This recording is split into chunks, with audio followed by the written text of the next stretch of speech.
First series of the season for the Toronto Blue Jays and first series win of the year for our Blue Jays as they beat the New York Yankees 3-1 this afternoon and win the series 2-1. So yes, you lost that game yesterday afternoon, unfortunately, but the Blue Jays were able to bounce back today with a couple of long balls and some very nice pitching and defense. All right, let's break this game down. Top of the second inning, Vladimir Guerrero Jr. comes up and he gets look at a fastball from Domingo Germán. And Vladdy, instead of trying to pull the ball, right, instead of trying to yank the ball and just hit it out of the ballpark pull side, he stays on it and drills it to right field, deep and gone on a line. That's a Vladdy Jr. type of home run. Doesn't get a lot of arc behind it, just an absolute seed as it reaches the seats and puts the Blue Jays in front 1-0. Good start. Now, later on in the inning, Gurriel hits a single over the shortstop of Gleyber Torres. Good stuff. All right. Then comes up Randal Grichuk, who hooks a ball down the left field line. It's going to say fair. It's fair. If fair, it's gone.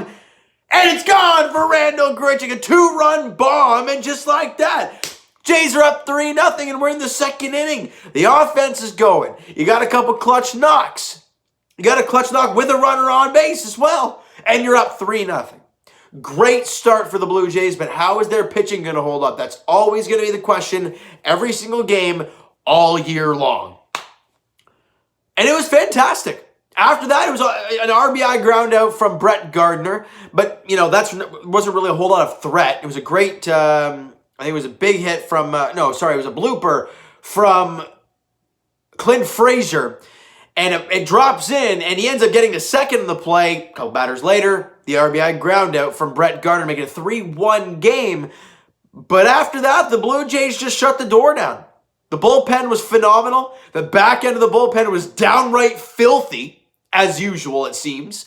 Because game 1 and game 3, the Blue Jays bullpen has been lights out, and you saw it yet again today. They didn't need the clutch double plays with the bases loaded. You didn't need the play at home, Biggio's play at home, to tag out Mike Tauchman to keep the game tied. You didn't need that today because the bullpen was even better.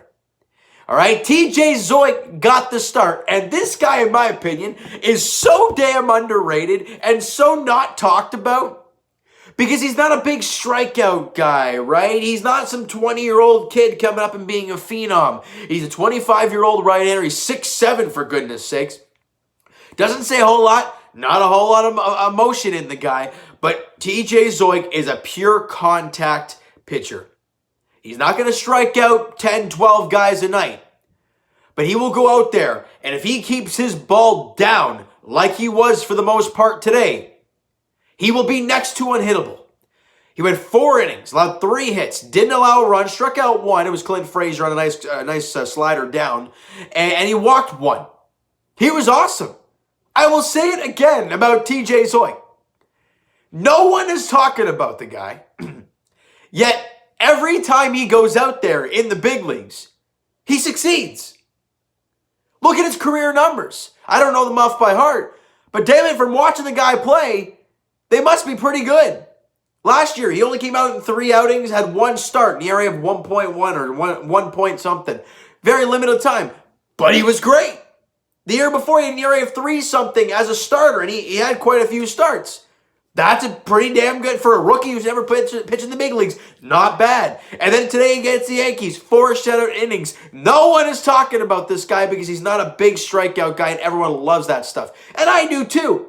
But the finesse guys, the guys who are able to pick their spots, get the ground balls, get the soft contact, those are pure pitchers. And TJ Zeuch, at least early on in his young career, has shown me, at least, that he is damn good, and he deserves to be in the big leagues. And if a guy like Tanner Roark really struggles, hit the showers, bud. TJ's taking your spot. I sure hope that's the case. I really do. But after TJ Zeuch, they bring out Trent Thorne, and TJ only went 4 innings. Through 60-odd pitches. People were, a lot of people questioning Charlie Montoya for pulling him. Well, my counter is this, and I could be wrong with this, but you guys can let me know. What was TJ Zeuch's spring training like? I don't think he got stretched out a ton. He didn't throw 5 innings. He didn't throw 4 innings, I don't think it was, at all in the spring. I know he pitched 2 innings once, but that was about it from what I can remember. I know he pitched more than just one time, but I don't think he went 4 or 5 innings at all. So if people wanted him to go 5, 6, 7 innings, depending on how he was doing in pitch count, first off, it's the first game of the year. That's one thing. Second of all, if he wasn't stretched out, why would you push him to the brink or even beyond, right? Your pitching staff's already thin. You don't need a guy getting hurt. And the Blue Jays bullpen, they have some long men, like a guy like Anthony Kay, like a guy like Trent Thornton, who came into relief. Ryan Baraki could even give you some long relief if need be. So the Jays are fine with that. I was not opposed to Charlie pulling TJ Zeuch. He was pitching very well, but it's the first start of the year, and if he's not stretched out, why would you push him far, right? It's not a race, it's a marathon this year. And you can't expect a guy to go out 9 innings. You know, I was shocked Garrett Cole went over 100 pitches, I think it was, in the first game of the season. I was baffled that he went that far in the first outing. But he did, and they ended up losing, so Jays fans are happy. So after TJ Zeuch left the ballgame after 4 innings, Trent Thornton went out there, and he threw an inning and a third, allowed 2 hits, 1 run, walked a batter. But again, it was the RBI ground out, other than the blooper snot shot from Clint Frazier. He did all right. I mean, I think he hung one to Gio Urshela, and he missed it, unfortunately. But for Trent Thornton, again, first outing of the season for him. I don't think he pitched a whole lot in the spring, so this is more of an extended spring training for him. So he went out there, did a job. Unfortunately, he gave your team a chance to win. I will say that in every sport. If each player gives your team a chance to win, that's all we care about. And Trent Thornton did that. Ryan Baraki came in to clean up the little bit of mess that Trent Thornton did leave behind. And he went two-thirds of an inning, didn't allow any runs to cross. Great job for Ryan Baraki. And this is where things get fun. Because David Phelps, Jordan Romano, and Julian Merriweather pitched the 7th, 8th, and 9th. Phelps was dynamite. You know, you saw in the first outing, he was a little shaky, was not throwing strikes. Today, total opposite of that. He went an inning, struck out 2 batters, no hits, no walks, no runs. Clean job for David Phelps in that 7th inning. Beautiful. Jordan Romano goes out there. Again, he struggled in that opening game, but found a way to get out of it and keep it scoreless. Today, much easier for him. 1 inning, no hits, no walks, and a strikeout. And Julian Merriweather, I mean, everyone's talking about this guy right now because, well, it's damn well deserved. As well, you know, obviously we know he's the main he was the only piece in the Josh Donaldson trade. And we're finally getting a chance to see this guy. He's 29 years old. But you're seeing why Ross and Mark made that deal. Like, can we not question these guys anymore? They're making these trades. You're now seeing the impact these trades are making. And we're all sitting here loving these players, forgetting that those two made the deal. And then when you bring it up, you're like, oh, okay, yeah, whatever. But no. Julian Merriweather is an absolute stud. And that strikeout, I think, the first out, I forgot who it was against, but he just paints it with a slider. And I'm like, that's not a hittable pitch. I think there was 99 to Gary Sanchez right at the letters. I'm like, no, not many people can even make contact with that, let alone get any decent contact at all. And he swings right through it to end the ball game. Julian Merriweather, 1 inning, no hits, no walks, couple strikeouts, picks up the save. And again, no emotion in the guy, just cold-blooded going out there and doing his thing. The back end of this Jays bullpen is very scary. You know, with Dolis, I'm gonna exclude the game that he had yesterday. Walking 3 guys is not walking the bases loaded for that matter. Is not normal Rafael Dolis, and I'm okay with him being the way he is. He's a great pitcher. David Phelps, I've said it since the moment he came over here. He pitched very well as a Toronto Blue Jay back when he was here before. Expect him to be the same. His first couple outings, both been scoreless. Today, he was that much better. And you added Jordan Romano, and people forgot about Julian Merriweather. And imagine if this team actually had Kirby Yates. Like, it would just be ridiculous. But no matter what, that back end of the pen looks very solid for the Toronto Blue Jays. Couple of things to note in this game today. Both teams only had 5 hits in the game. The Blue Jays, I don't think they got a single hit the rest of the game after that Grichuk home run. Maybe they had 1 sprinkled in, but not much. 5 hits total for each team. And Bo Bichette got a double in the first inning. It was double down the first base line. With that double, that's his 100th career hit. And that is the fastest Blue Jay ever to get 100 hits. Tells you how good Bo Bichette has been as a Toronto Blue Jay. And everyone's talking about how he's struggling. It's 3 games into a year. He goes 3 for 4 in that next game. That batting average is north 300, and everyone's quiet. He'll be fine. I'm not worried about Bo Bichette. Also, a big thing I wanted to bring up. Not a single error for the Toronto Blue Jays today. Very sound defensively.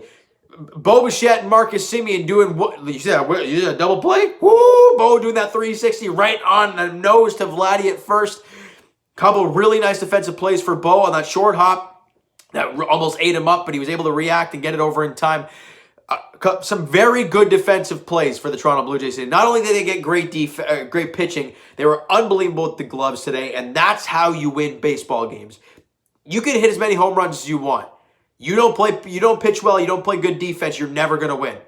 And the Blue Jays did both of those, got enough, they got the lead early, and their defense and pitching just kind of shut the door after that. It was fantastic to watch. And another thing I brought up in the last video, or in the first win, and I'll bring it up again here because it was a big factor. The 1 through 3 through the order. That was a tongue twister, and I got it. Aaron Judge, Aaron Hicks, and DJ LeMahieu. That's backwards, but you know what I mean. Those guys were 1 for 11 in the game today. 1 of 11. You hold the 1 through 3 guys quiet, I mean, you're putting yourself in a good situation to win a baseball game, and that's what the Jays did today. Now, with the series against the Yankees come and gone, the Blue Jays now head to Texas to take on the Rangers in their home opener, and it's going to be a jam-packed stadium probably. It's going to be really weird to watch. Steven Matz gets the ball for the Blue Jays in Game 1 of the series and his first start as a Toronto Blue Jay. He had a very impressive spring training. Question is, how is he going to put that into regular season form? We're going to have to wait and see. Matz versus Fultonevich. Mike Fultonevich is on the mound for the Texas Rangers in Game 1 of the 3-game set down in Arlington, Texas. All right, as the Blue Jays look to win another series. That's how we're going to take this season, guys. It's 162. As I've mentioned, it's a marathon, not a race. You won the first series. Good stuff. Now let's go to the next series, looking for the Series W. That's what we look for every single series. Game 1 tomorrow. Matz and Fultonevich, 4:05 first pitch there in Texas. All right, so you know what, guys? That is going to do it for this one. If you enjoyed the video and enjoyed the game there this afternoon, smack that like button. Do appreciate that. Hit the subscribe button if you haven't already. Comment down below your thoughts on the video, your thoughts on the game. Who'd you like, who'd you not like in today's game? Who is your MVP in today's game today? Would you give it to Gretchen? Would you give it to Vladdy? Would you give it to TJ Zeuch? That's my guy. He's my MVP in this game.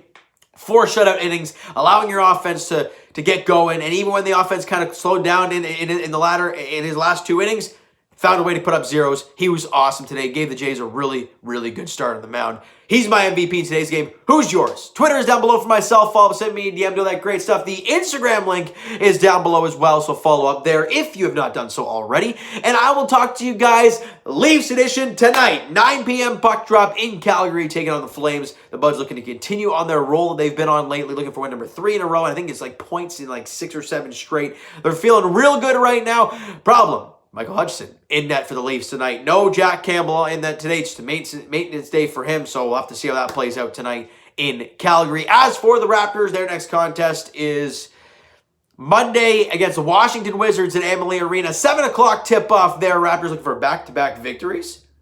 We'll have to wait and see how that plays out, though. Tomorrow, and Gary Trent, what's he going to do tomorrow? Has had back-to-back really good games. Can he put a third together? We'll have to wait and see. All right. And as for the Blue Jays, as I've mentioned, their next contest is tomorrow. Game 1 of, I'm assuming it's the 3-game set against the Texas Rangers in Texas for their home opener. 4:05 first pitch. Steven Matz, Mike Fultonevich on the mound for the Rangers. All right. So thank you so much for listening and watching. Hope you enjoyed the video. Talk to you guys then.